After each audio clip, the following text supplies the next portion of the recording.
আসসালামু আলাইকুম। আজকে আমরা আলোচনা করব বয়েস নিয়ে। বয়েস যেহেতু এসএসসি, এইচএসসি বা চাকরি পরীক্ষা এমনকি নিম্ন লেভেলের যে শ্রেণীগুলো রয়েছে প্রত্যেক শ্রেণীর জন্য বয়েস একটি ইম্পর্ট্যান্ট টপিক। তাই আজকে আমরা বয়েস নিয়ে আলোচনা করার চেষ্টা করব। আশা করি শেষ পর্যন্ত থাকবেন। ধন্যবাদ। আজকে আমরা কথা বলবো বয়েস নিয়ে। বয়েসকে আমরা দুই প্রকারে ভাগ করতে পারি, active voice, passive voice. Active voice হবে কখন, প্যাসিভ ভয়েস হবে কখন, সেই জিনিসটা আমাদের জানা খুবই জরুরি। চলুন আমরা জেনে নিই। অ্যাক্টিভ ভয়েস, বাক্যের কাজ সাবজেক্ট যখন নিজে করে বা করতে পারে তখন সেন্টেন্সটি হবে অ্যাক্টিভ। যেমন এক্সাম্পল, রহিম প্লেস ফুটবল এভরিডে। এখানে লক্ষ্য করুন, প্লে খেলা, এই খেলার কাজটি রহিমের করার আছে, রহিমের কাজ এই কাজটি করার ক্ষমতা রয়েছে, সেই জন্য সেন্টেন্সটি হয়েছে অ্যাক্টিভ ফর্মে। এবার চলে আসুন, বাক্যের কাজ সাবজেক্ট যখন নিজে করে না বা করতে পারে না তখন সেন্টেন্সটি হবে প্যাসিভ অনুসারে। এবার চলে আসুন আমরা একটা এক্সাম্পল নিই।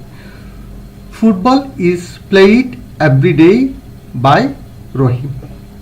তাহলে ফুটবল ইজ প্লেইড, এখানে দেখুন প্লে খেলার কাজটি কিন্তু ফুটবলের নেই, ফুটবল নিজে খেলতে পারে না, অর্থাৎ সাবজেক্ট যখন এই বাক্যের কাজটি করতে পারেনি সেজন্য আমরা সেন্টেন্সটি প্যাসিভ অনুসারে করেছি। এবার আমি এখানে একটু করে লক্ষ্য করুন, এভরিডে এটা নিচে একটু আন্ডারলাইন করেছি, এটা সব সময় আসবে সেজন্য আমি একসঙ্গে কথাটা বলে দিচ্ছি। এভরিডে এটা হচ্ছে কি অ্যাডভার্ব। অ্যাডভার্ব আমরা অনেক জায়গায় বসাতে পারি। আমরা চাইলে বাই এর আগে অ্যাডভার্ব বসাতে পারি, সেন্টেন্সের শুরুতে অ্যাডভার্ব বসাতে পারি, অথবা সেন্টেন্সের একদম শেষেও অ্যাডভার্ব বসাতে পারি। তাহলে সেই জিনিসটা একটু লক্ষ্য রাখবেন। এবার অ্যাক্টিভ থেকে প্যাসিভ করার জন্য আমাদের শুধুমাত্র একটি রুল মনে রাখতে হবে। সেই রুলটা আমি এখানে দিয়েছি এবং সেই জিনিসটা আমি সব জায়গায় শো করব যাতে আমাদের বোঝাতে সহজ হয়। লক্ষ্য করুন, প্রথমে আমরা সাবজেক্ট বসাবো। সাবজেক্টটা কে ছিল? সে ছিল অ্যাক্টিভ ভয়েসের অবজেক্ট, অর্থাৎ অ্যাক্টিভ ভয়েসের অবজেক্টটি প্যাসিভ ভয়েসের সাবজেক্ট হবে।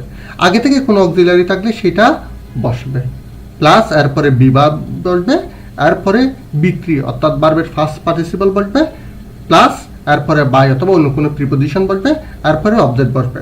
অবজেক্টটা আগে ছিল সাবজেক্ট। এবার চলে আসুন, এখানে সাবজেক্ট হলে প্রনাউনের কিছু পরিবর্তন হবে, সেই জিনিসটা আমরা একটু দেখে নিই। যেমন সাবজেক্ট আই হলে অবজেক্ট হবে মি, উই হলে হবে আস, ইউ হলে ইউ হবে, হি হলে হিম হবে, শি হলে হার হবে, ইট হলে ইট হবে, দে হলে দেম হবে। আজকে আমরা অ্যাসার্টিভ সেন্টেন্সটা সম্পূর্ণভাবে শেষ করব। চলুন আমরা প্রথমে প্রেজেন্ট ইনডিফিনিট এবং ফার্স্ট ইনডিফিনিট সম্পর্কে জেনে নিই। এখানে যে আমি রুল অনুসারে দেখুন, এখানে বি যে বসিয়েছি সেটা অ্যাসার্টিভ সেন্টেন্স প্রেজেন্ট ইনডিফিনিট এবং ফার্স্ট ইনডিফিনিটের ক্ষেত্রে এই বিটা, এখানে যে বি রয়েছে সেটা অ্যামিজার ওয়াজওয়ারে পরিবর্তন হবে। এবার আমরা একটু লক্ষ্য করি। তাহলে এখানে দেখুন রুল অনুসারে আমি এখানে দেখুন অক্সিলারি ভার্বের ক্ষেত্রে আমি একটা কি ব্র্যাকেট দিয়েছি, অর্থাৎ অক্সিলারি ভার্ব থাকলে ব্যবহার করবো, না থাকলে বাদ দিব।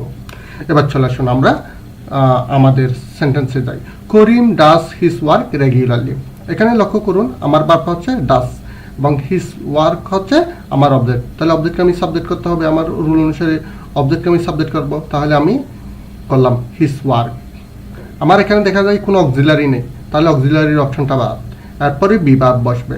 আমি এখানে উপরে লিখে দিয়েছি, লক্ষ্য করুন বিটা প্রেজেন্ট ইনডিফিনিট এবং ফার্স্ট ইনডিফিনিটের ক্ষেত্রে অ্যামিজার ওয়াজ ওয়ার হয়ে যাবে, প্রেজেন্ট টেন্সের ক্ষেত্রে অ্যামিজার, ফার্স্ট টেন্সের ক্ষেত্রে ওয়াজ ওয়ার হয়ে যাবে। আমি দেখতেছি ডাস অর্থাৎ প্রেজেন্ট টেন্স, তাহলে সেজন্য ইজ হবে। তাহলে ইজ মূল ভাব আমার ডু, ডুর ভিতরি ফর্ম ডান। এবার রেগুলারলি হচ্ছে আমার অ্যাডভার্ব বলছে, অ্যাডভার্বের কোন জায়গায় বসবে সেই অনুসারে বাইয়ের আগে আমি বসিয়েছি রেগুলারলি, তারপরে বাই বসিয়েছি, তারপর সাবজেক্টকে অবজেক্ট করেছি।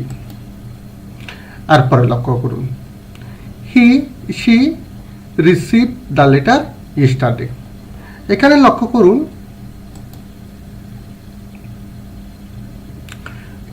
করুন, দ্য লেটার হচ্ছে আমার অবজেক্ট আমি সাবজেক্ট করলাম দ্য লেটার।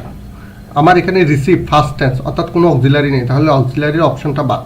তাহলে এরপরে বিটা ওয়াজ ওয়ার হয়ে যাবে টেন্স অনুসারে, যেহেতু টেন্সটা কি ফার্স্ট টেন্স, তাহলে দ্য লেটারের জন্য ওয়াজ হবে, ওয়াজ দিলাম।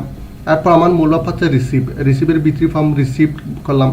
এরপরে আমি বাই বসালাম, এরপর সাবজেক্টকে অবজেক্ট করলাম। এবার ইয়েস্টারডে আমার অ্যাডভার্ব বলছে, অ্যাডভার্বটা আমরা সেন্টেন্সের শুরুতে, বাইয়ের আগে অথবা সেন্টেন্সের শেষে বসাতে পারি, সেই অনুসারে বসালাম। এরপর চলে আসুন ফার্স্ট এবং প্রেজেন্ট এবং ফার্স্ট কন্টিনিউয়াস। এক্ষেত্রে বিটা বিং হয়ে যাবে। কেন হয়ে যাবে সেটা এভাবে আমরা বলতে পারি, বারবের সঙ্গে যেহেতু আইএনজি আছে সেটা আমরা বির সঙ্গে যুক্ত করে দিই, সেই জন্য বিং হয়ে যায়। আমরা এক্সাম্পলে যাই, আ cat is stocking a bird in the garden. তাহলে লক্ষ্য করুন আমার অক্সিলারি আগে থেকেই ছিল ইজ, তাহলে আছে। এবার দেখি আমরা অবজেক্টকে আগে সাবজেক্ট করি, আবার সাবজেক্ট করলাম। ইজ আগে থেকেই অক্সিলারি ছিল, ইজ রাখলাম। এবার আমি এরপরে বি বসাবো, বি বসালাম। দেখুন বারবার সঙ্গে আইনজি, সেজন্য বির সঙ্গে সেগুলো যুক্ত করে বিং করে দিলাম। মূল ভাব আমার স্টকের বিক্রি ফর্ম করলাম স্টকড। এরপরে বাই বসালাম, আকে বসালাম। ইন দ্য গার্ডেন আমার অবজেক্ট একদম শেষে বসালাম, সরি অ্যাডভার্ব সেটা আমি শেষে বসালাম। এরপর চলে আসি, they were enjoying the concert then. তাহলে আমার আগে থেকে অক্সিলারি আছে ওয়ার, আমি সেটা দেখব। এবার দ্য কনসার্ট আমার অবজেক্ট, সাবজেক্ট করলাম। এবার দেখুন দের সঙ্গে ওয়ার হয়, কিন্তু দ্য কনসার্টের সঙ্গে ওয়াজ হবে, সেই জন্য আমি সাবজেক্ট অনুসারে পরিবর্তন করলাম, ওয়াজ করলাম। এরপরে আমি অক্সিলারির পরে আমার বিবার বসানোর কথা বি বসালাম, বারবার সঙ্গে এনজয় আছে সেই জন্য বিং করে দিলাম। এবার আমার মূল ভাব হচ্ছে এনজয়ের বিক্রি ফর্ম করলাম।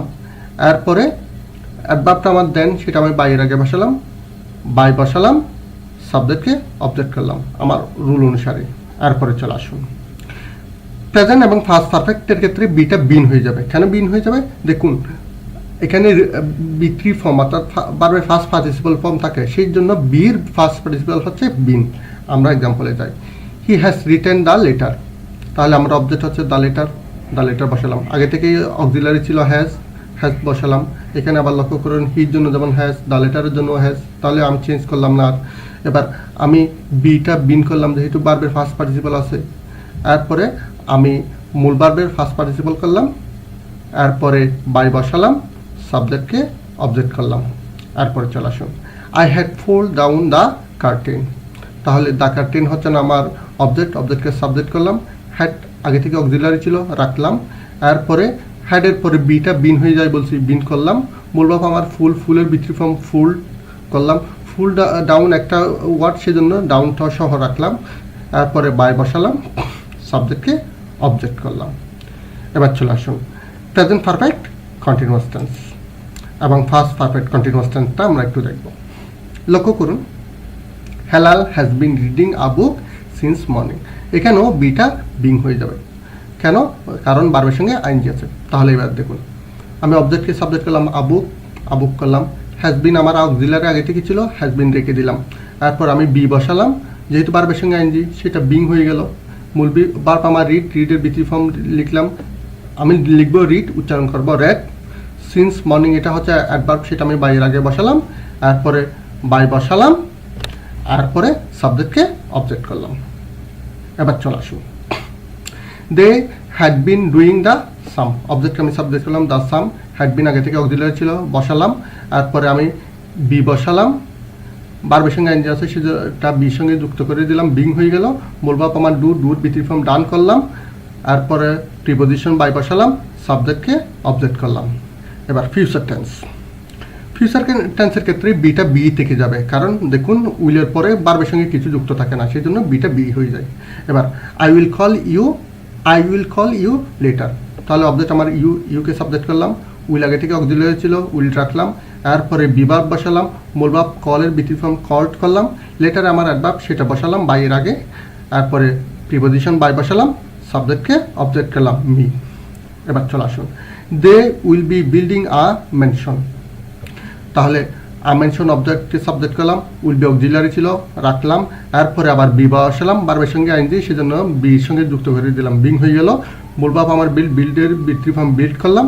এরপরে প্রিপোজিশন বাই বসালাম, সাবজেক্ট ডেটা অবজেক্ট করলাম, দেম হলো। এবার চলে আসুন, দুটি অবজেক্ট যদি থাকে, আমরা জানি ব্যক্তিবাচক এবং বস্তুবাচক উভয় অবজেক্ট থাকতে পারে, সেক্ষেত্রে আমরা কি করব? তাহলে প্রথমে চলে আসি, হি গেভ মি আ বুক। আমরা মিকেও সাবজেক্ট করতে পারি, বুককেও সাবজেক্ট করতে পারি। আমি দুইভাবেই করেছি, একটু লক্ষ্য করুন, একটু পরিবর্তন হবে।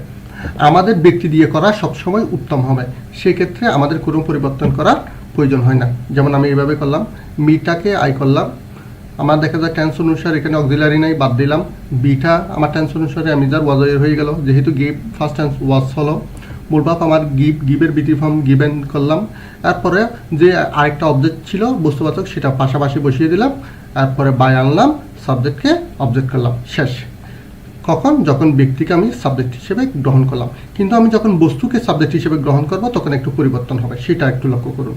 যেমন আবুক আমি আনলাম, ওয়াজ গিভেন, এটাতে কোনো সমস্যা নেই। এখানে দেখুন, যেহেতু ব্যক্তিকে আমি শেষে রেখে দিলাম, সাবজেক্ট করিনি, সেক্ষেত্রে ব্যক্তির আগে টু অথবা ফর বসবে। ফর কখন আমরা সেটা একটু দেখব। তারপরে প্রিপোজিশন বাই, সাবজেক্টকে অবজেক্ট করলাম। এবার দেখুন, টু বসাবো আমরা যখন খাকে দ্বারা প্রশ্ন করবে। আমি এখানে নিচে লিখে দিয়েছি, দেখুন বার্বকে খাকে দ্বারা প্রশ্ন করলে, প্রশ্ন করে উত্তর পেলে আমরা টু বসাবো। দেখুন, হি গেভ মি আবুক, দিল কি দিল? আবুক। খাকে দিল? আমাকে। খাকে, তাহলে দেখুন খাকে, সেজন্য মির আগে টু হয়েছে। কিন্তু কার জন্য হলে তখন ফর হবে, যেমন আমি নিচের এক্সাম্পলগুলোতে দেখবো। এবার they buy him a nice gift every year. এখানে লক্ষ্য করুন, আমি প্রথমে হিকে সাবজেক্ট করলাম, কোনো পরিবর্তন হবে না। হিকে সাবজেক্ট করলাম, হিমকে সাবজেক্ট করলাম, হি হলো হি। টেন্স অনুসারে এখানে বিভার্ব হিসেবে ইজ আসলো, মূল ভাব বাইয়ের বিটি ফর্ম বট হলো। তারপরে আর নাইস গিফট, এটা বস্তুবাচক অবজেক্ট, সেটা রেখে দিলাম। এবার এভরি ইয়ার আমার এটা হচ্ছে আমার অ্যাডভার্ব, সেটা বাইয়ের আগে বসালাম। তারপরে বাই আনলাম, সাবজেক্টকে অবজেক্ট করলাম। কিন্তু দেখুন, দ্বিতীয় ফেসিভ যখন আমি বস্তুকে সাবজেক্ট করবো তখন একটু পরিবর্তন হবে। এখানে ফর হবে, কেন হবে সেটা আমরা দেখব। প্রথমে চলে আসুন, আমরা করি। আর নাইস গিফট করলাম, ইজ বট, সেটা কেন হলো আমরা বলে দিলাম অলরেডি। এবার হিম বসাবো, হিমের আগে এখানে আমি ফর বসাবো, কেন বসাবো সেটা একটু করে দেখুন। আমি সেন্টেন্সটা পড়ুন, দেখুন they buy him a nice gift every year. তারা তাকে কিনে না তার জন্য কিনে? তার জন্য কিনে, মূলত তার জন্য একটি সুন্দর গিফট, পুরস্কার প্রতি বছর কিনে। তার জন্য বোঝাতে আমরা বলেছি কি বাক্যে কার জন্য দ্বারা প্রশ্ন করে উত্তর পেলে আমরা ফর বসাবো, সেজন্য ফর বসালাম। এবার চলে আসুন, এখানে কতগুলো বার্ব ইনক্লুড করা হয়েছে যেগুলো একটু লক্ষ্য করুন। এই বার্বগুলোর পরে যেমন কাভার, এখানে আমি কতগুলো বার্ব বসালাম, এগুলোর পরে উইথ হবে, প্রিপোজিশন বাই না হয়ে। নুর পরে নুন, টু হবে, নুর সঙ্গে বাই হয় না। ওয়ারিড এর সঙ্গে বাই হবে না, অ্যাবাউট হবে। আমি এক্সাম্পল টানছি, স্মুথ ফিল দ্য রুম, তাহলে অবজেক্টকে সাবজেক্ট করলাম দ্য রুম। টেন্স অনুসারে এখানে কোনো অক্সিলারি নেই, যেহেতু কোনো অক্সিলারি নেই তখন বি হিসেবে অ্যামিজার ওয়াজ হবে। যেহেতু ফার্স্ট টেন্স, তাহলে ওয়াজ হলো, মূল ভার্বের ফার্স্ট পার্টিসিপাল হলো। এবার বলেছি কি ফিল্ডের সঙ্গে সবসময় উইথ হয়, বাই না বসিয়ে উইথ বসালাম, সাবজেক্টকে অবজেক্ট করলাম। এরপর চলে আসুন, আই নো হিম, অবজেক্টকে সাবজেক্ট করলাম হি। টেন্স অনুসারে বিভার্ব হিসেবে ইজ আসলো, মূল ভার্বের ফার্স্ট পার্টিসিপাল নুন হলো। এবার আমি বলছি কি নুর সঙ্গে বাই হয় না, টু হয়, প্রিপোজিশন টু বসালাম, সাবজেক্ট আইকে অবজেক্ট করলাম। আজকের লেকচারটা যদি আপনাদের উপকারী মনে হয়, লাইক এবং শেয়ার দিয়ে সঙ্গে থাকবেন। ধন্যবাদ।